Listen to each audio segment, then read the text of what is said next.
Hi, we are a group of physical therapy students of Our Lady of Fatima University, Quezon City campus. In this video, presents a patient interview focused on history taking and communication skills. In this video, you will about to observe how a physical therapist initiate professional patient interaction such as introducing themselves, explaining the purpose of the session, asking for consent, and making the patient feel comfortable during the session. In this video, you will meet a patient living with osteoarthritis, a condition that affects the joint and can change even the simplest parts of daily lives. Osteoarthritis is more than just a joint pain. It can make walking, standing, or even holding objects difficult. For this patient, every movement requires extra effort, patience, and strength. You'll see how stiffness, discomfort can affect not only the body but the emotions. Frustration, tiredness, and moments of discouragement are part of struggle, especially on the days wherein pain is heavier. This video also highlights how support from family, healthcare providers, and proper treatment can make a difference. Small adjustment, understanding, and care play a big role in helping patients dealing with osteoarthritis. While osteoarthritis has no cure, this story reminds us resilience, support, and awareness can help patients continue living a meaningful lives.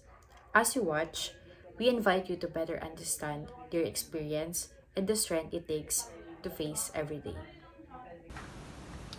The members of the group are James Joseph Rosell as the physical therapist, Alex Salanson as the patient, Amberly Posadas as the family member, Jacqueline Warrener as the PT intern, Yumi Rubillon, Precious Cepeda, and Roxel Salvatierra are responsible for the video synopsis.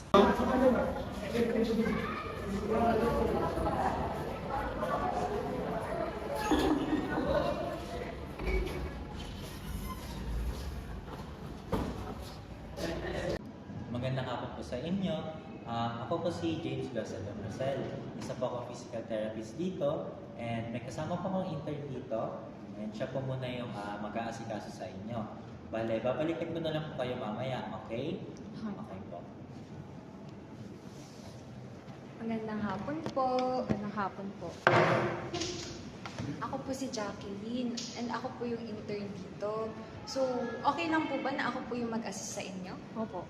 Okay po. So, ano pong pangalan niyo? Po si Alexis. Alexis po. Okay po, Ma'am Alexis. Kaano-ano niyo po si Ma'am Alexis? Ako yung kapatid niya, si Amber. Okay po. Okay po, Ma'am Amber. So, Ma'am Alexis, ilang taon na po kayo? 48 na. 48 na po kayo. Okay po. Trabaho po. Ano ako, tagaluto dun sa burger shop. Okay po. Sa trabaho niyo po, gaano katagal po usually yung work niyo or yung shift niyo? 9 a.m. hanggang 5 p.m. ako nagluluto. Okay po. So, magdamag, no? Mm. Pagdating po sa bahay, ano po usually yung routine nyo galing po ng work or yung pang-araw-araw nyo po? From time to time po ba nag-exercise kayo or madalas po kayong sa kama? Pag uwi ko kasi, diretso ako sa kama. Higa ako, tapos kakain. Okay po. So, pagdating naman po sa diet, ano po usually yung mga hilig nyo or yung mga kinakain nyo? Mahilig po ba kayo sa mga fast food or gulay po or kaya balance naman po yung diet nyo? Sa totoo lang ako. Paborito ko ang fast food. Mahilig po kayo sa fast food? Okay po. Okay po. So, bakit po kayo nagpa-PT? Ano po ba yung nararamdaman nyo? Nakakaramdam ako ng kirot dito sa may tuhod ko. Sakit talaga. Okay po. So, yung nararamdaman nyo po bang sakit sa tuhod nyo? Sa isang tuhod lang po ba siya or parehas po? Naku, dito sa kanan talaga, sakit-sakit niya. Masakit po yung sa kanang tuhod nyo. Okay po. So, yung sakit nyo pong nararamdaman, anong klaseng sakit po ba siya? Na mangalay po ba or kumikirot po? Naku, kumikirot tapos sobrang nangangalay talaga. Okay po. So, yung nararamdaman nyo pong sakit, From 1 to 10 po. I-rate niyo po sa akin kung gaano po kalala yung nararamdaman niyo. Mga 8. Okay po. Ganun po kalala. 8 po, no? So, pag sumasakit po yung tuhod nyo, tuwing kailan po ba siya? Tuwing, like, araw-araw po ba? Or paminsan-minsan lang po? Naku, madalas talagang sumasakit. Madalas po, araw-araw. Mm. Okay. Sa umaga naman po, pag sumasakit po ba yung tuhod nyo, if sumasakit po ba yung tuhod nyo, gaano katagal po siya? Umaabot siya ng mga kalahating oras. Mga kalahating oras po.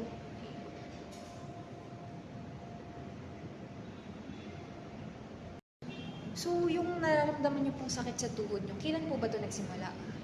Nag-start siya nung birthday ko nung May 18. Okay po. Kapag nakatayo po ba kayo ng matagal, since na-mention niyo po na magdamag kayong nagtatrabaho from 9 a.m. po to 5 p.m., no? Gaano kabilis po sumasakit yung tuhod niyo? Nangangalay siya tapos mas sumasakit siya kapag break time ko na. Nangangalay po. Okay. Ano po ba yung mga ginagawa niyo para po maibsan or mawala po yung sakit na nararamdaman niyo sa tuhod niyo? May nalalagay po ba kayo or may ginagamit po kayong gamot? Nilalagyan ko siya ng salon pas tapos pinapahilot ko. Nagpapahilot po kayo? Okay. Sa family niyo po ba, meron po ba kayong lahi ng osteoarthritis, mother side po or father side? Talaga, mother side meron. Meron na po talaga sa mother side niyo. So, mana-mana na po, bale. Maliban po sa osteoarthritis niyo, sa pangingirot po ng tuhod niyo, may iba pa po ba kayong karamdaman tulad ng diabetic po ba kayo or hypertensive po ba kayo or madalas pong mataas yung blood pressure niyo? Diabetic tapos araw-araw talagang tumataas yung BP ko. Araw-araw po mataas yung BP niyo? Okay po.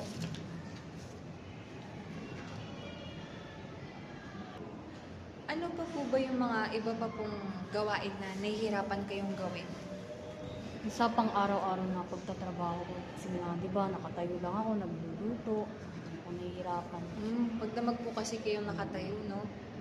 Pag naglalakad po ba kayo ng malayo or umakyat po kayo ng hagdan, masakit po ba? Masakit siya pero mayroon naman akong katulong ng kapatid. Katulong niyo naman po siya. Okay po. So, explain ko lang po kung bakit niyo po nararamdaman yung pangingirot sa tuhod niyo. So, bali po, sa osteoarthritis po kasi, nagkakaroon po ng inflammation sa joints natin.